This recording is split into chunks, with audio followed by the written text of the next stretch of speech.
Okay, full disclosure, I've suddenly found myself on a strange, tiny little island all alone with nothing to do but show you guys around. So, there's a treehouse over there. I'm gonna go and see if I can't dish out some of that sweet, sweet panoramic goodness. Okay, subscribe. Done. I am officially one of uh, Emma's emanation.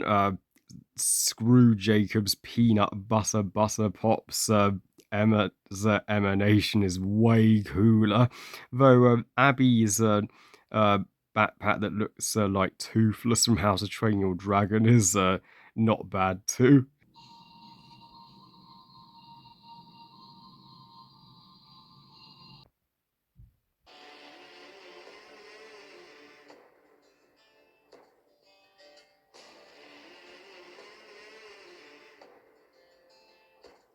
The Quarry is the seventh game from Supermassive Games overall, the makers of Until Dawn and the ongoing Dark Pictures anthology series, and was released back in June this year, and is available on PS4 and PS5. So The Quarry tells the story. It is yet another decision-based game, but this time not part of the Dark Pictures anthology franchise, where a group of kids, where a gang of teenagers, just in Until Dawn, go up to a cabin known as a Hackett's Quarry for the summer this time and not winter, where they, through their choices, and your choices will determine who lives and who dies as they have an encounter with the Hackett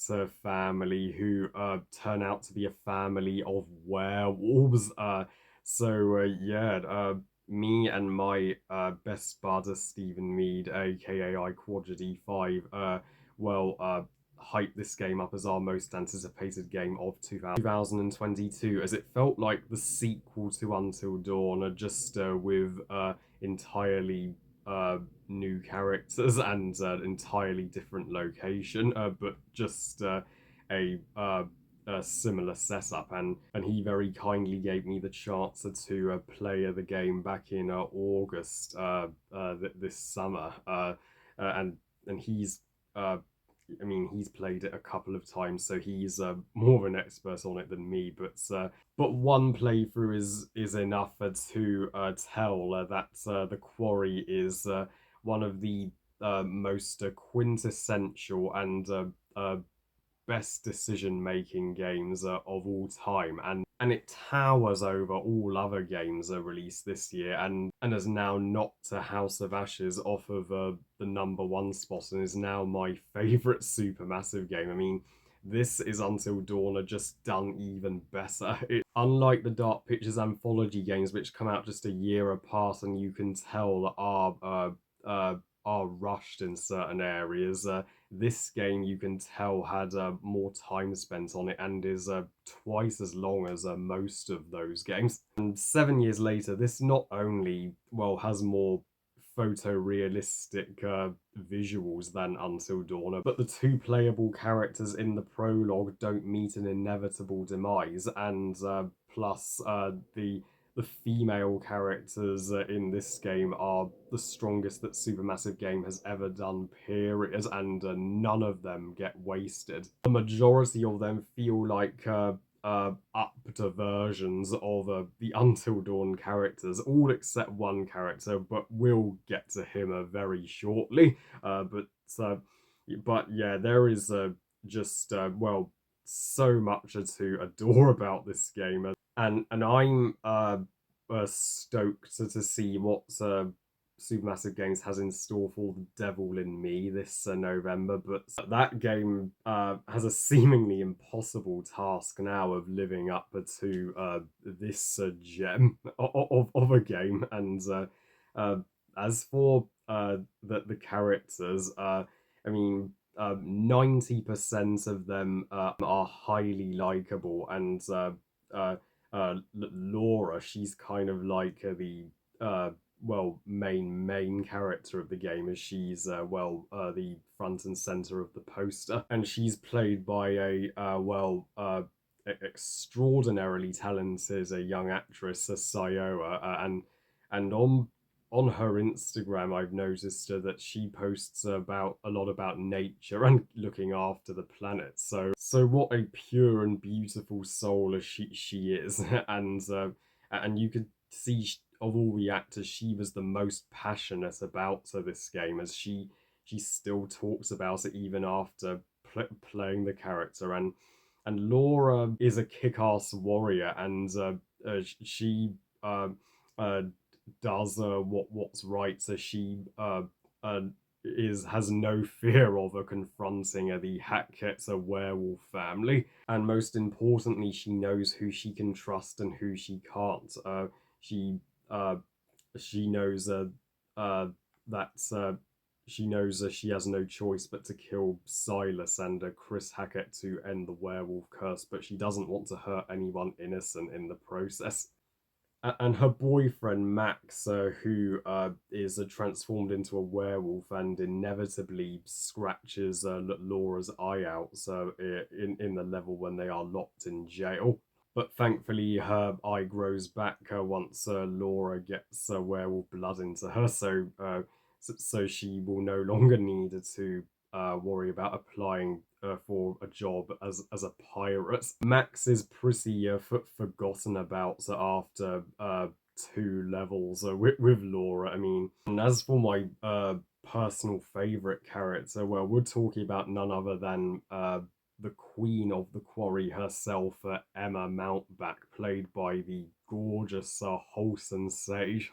Wholesome Sage is just ace at playing Emma here, and Emma, I think, is really the most underrated and of the female characters here. I mean, she is a YouTuber like me, and her channel Emanation, a freaking awesome concept. I mean, I wish her channel existed so I could subscribe to it, and when she's vlogging moments of her trip to the quarry, there's some of the funnest cutscenes in the game. And Emma is a improved version of Jessica from Until Dawn. Jessica just only appears in the first act of Until Dawn and then gets then she's out of the game until the finale. Not Emma. Oh no, I mean, sure, Emma does get passes from the group halfway into the game, but so she gets one of the most, well, no, screw it. It is the most badass level in the game.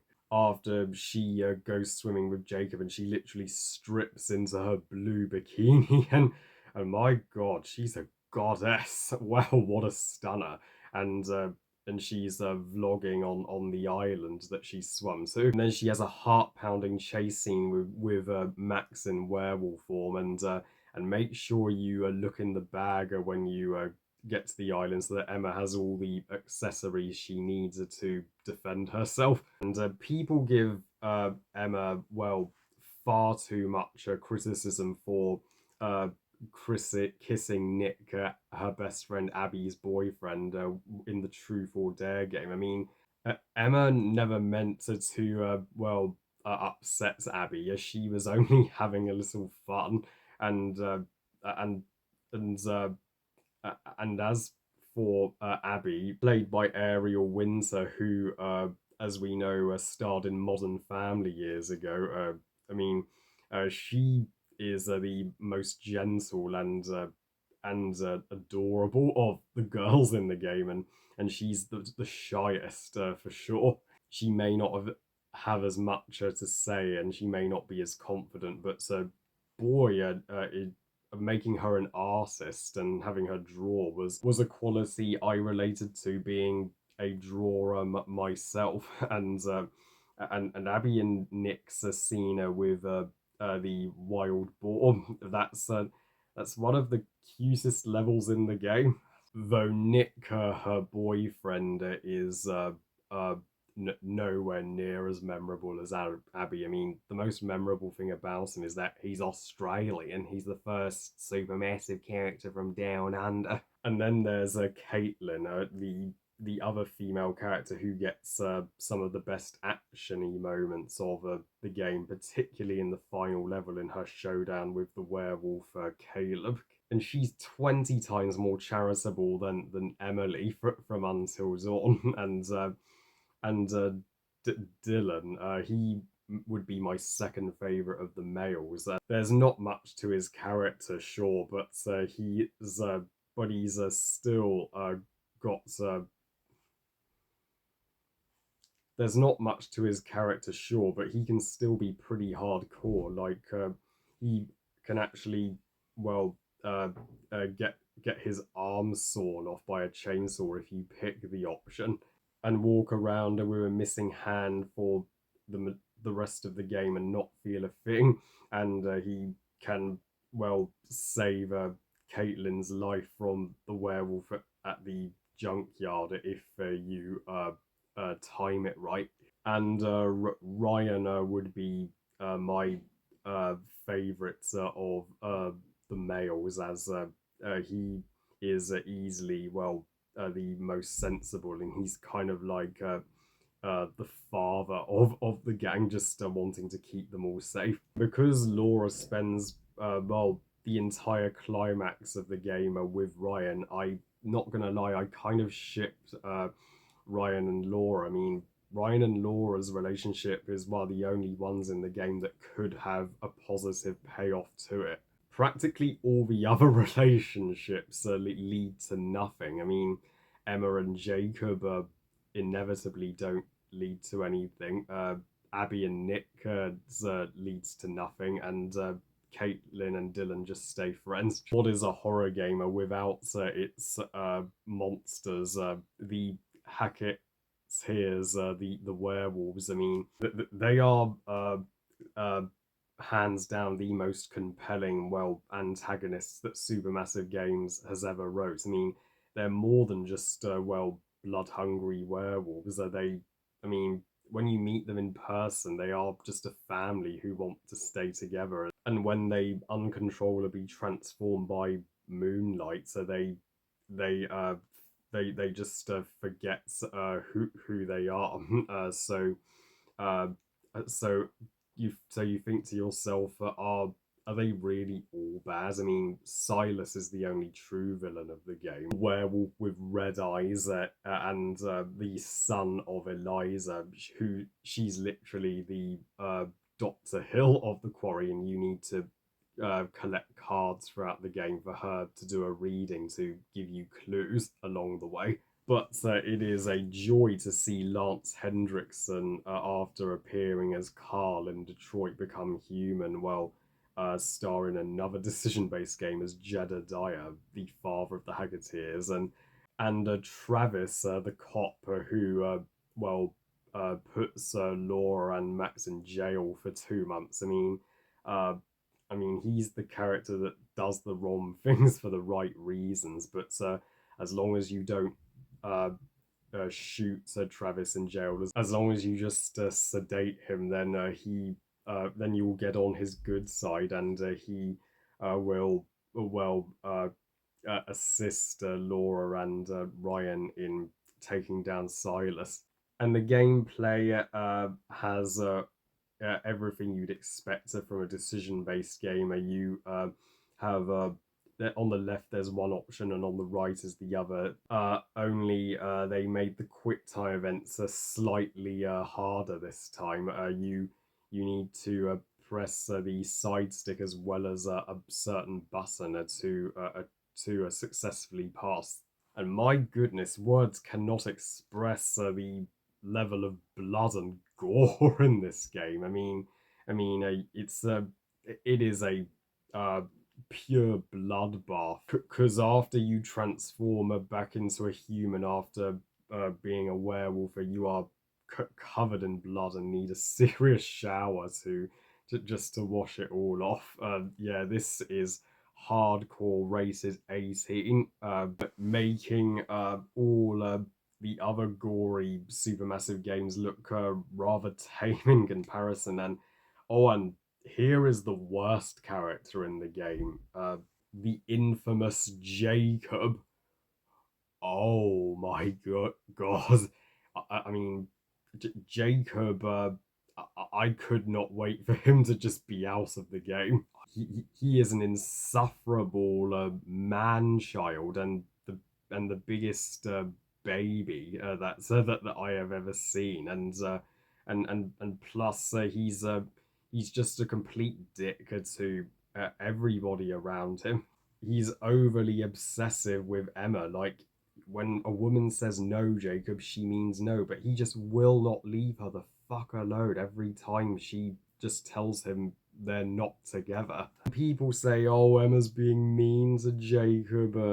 No, she isn't. She's clearly in the right. Jacob should just accept her decision, respect it, and move on. You know, there's plenty of other fish in the sea. Yeah, Jacob is the one character that I wouldn't blame you if you were killed off early uh,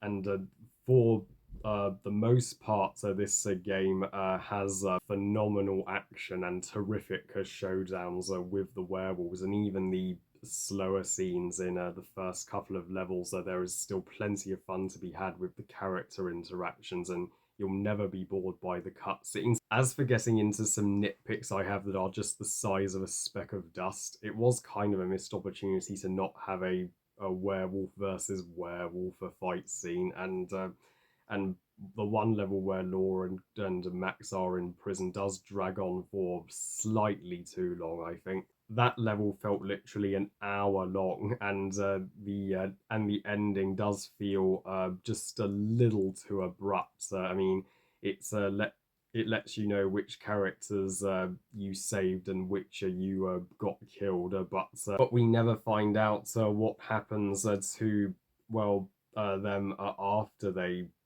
survivor that's a night at Hackett's Quarry, and but overall the Quarry is still a bloody brilliant game, and it's still remains the game event of 2022. I give the Quarry 5 stars out of 5. Best game ever. So yeah, with the overwhelmingly positive response my Detroit Become Human playthrough received, I mean, it's inevitable that I'm going to play through the Quarry someday and let you guys know, well, what decisions I made.